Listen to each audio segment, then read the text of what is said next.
loose leash walking. This is Tucker. I haven't spent any time with him before, but he's a big, strong dog and he pulls the leash. So what I want you to think about is there's a couple different elements of loose leash walking. There's the dog, there's equipment, and there's the handler. Now this dog has now gone for a walk with me this morning, but think about this setup. The dog sees something, some distraction, in this case a ball, and he wants to go to it.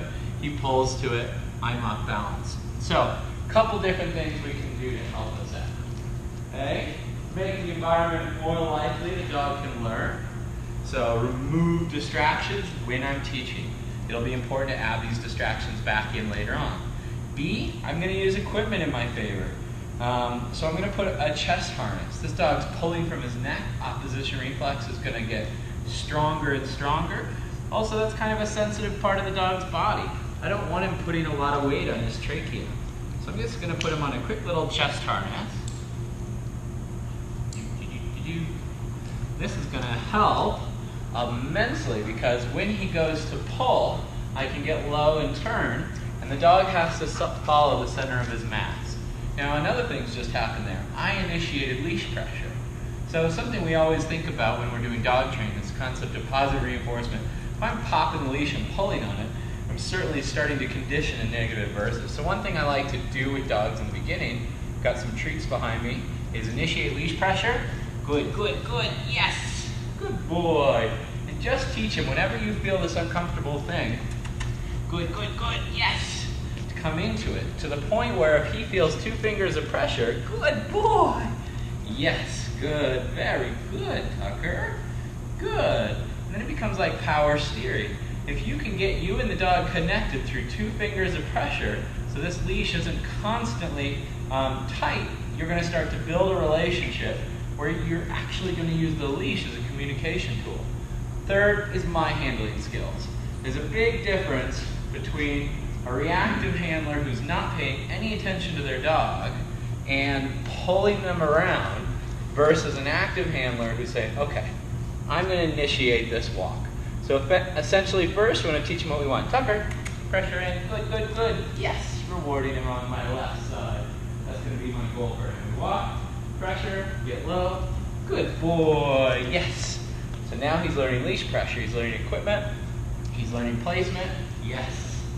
Good boy, I'm going to build a cue for this. Ready? Right here. Good, good, very good boy. Good, right here. Good, yes.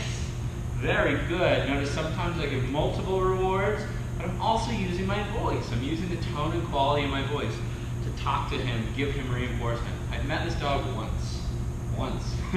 Now, watch, I'm going to get rid of my treats. I'm just going to use my voice and the leash. So I've cut my leash about in half. Leather leash is a lot easier for this. I'm just going to put a little pressure on it. Tucker, pressure. Good boy, very good. Going to halt. Good boy, thank you. Right here, good. Good boy, good right here. Here, good boy. Good. Just going to do some turns with him. He's a little distracted. Good, up again, thank you. I love that default sit. Right here. Good.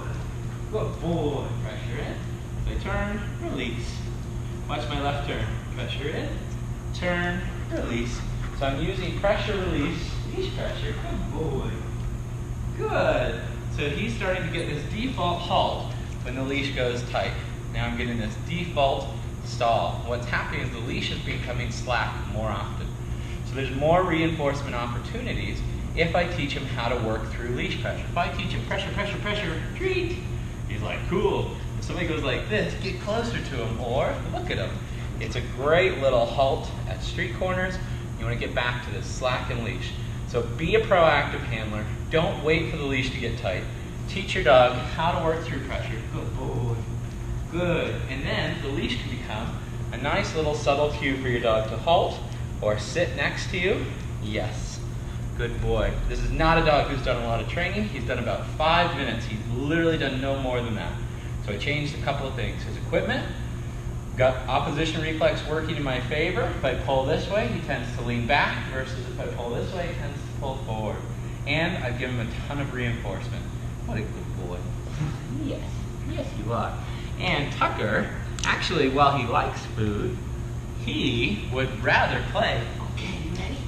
So, when you do your leash training, don't do it to the point your dog quits on you. Do something boring and then end with something fun. Good boy. So he has a good time doing it. You want to do it, honestly, 5 minutes of leash training a day, 3 times a day. It's going to get you a lot further than going for a 1-hour leash walk with your dog. If you don't like the way your dog walks on leash, don't walk him. Ha ha ha ha, you got it. Play with him. Use this for exercise. Use leash training for training. All right? Keep it fun, be proactive, and then tell somebody to come down here and adopt Tucker because he's a wonderful dog. All right.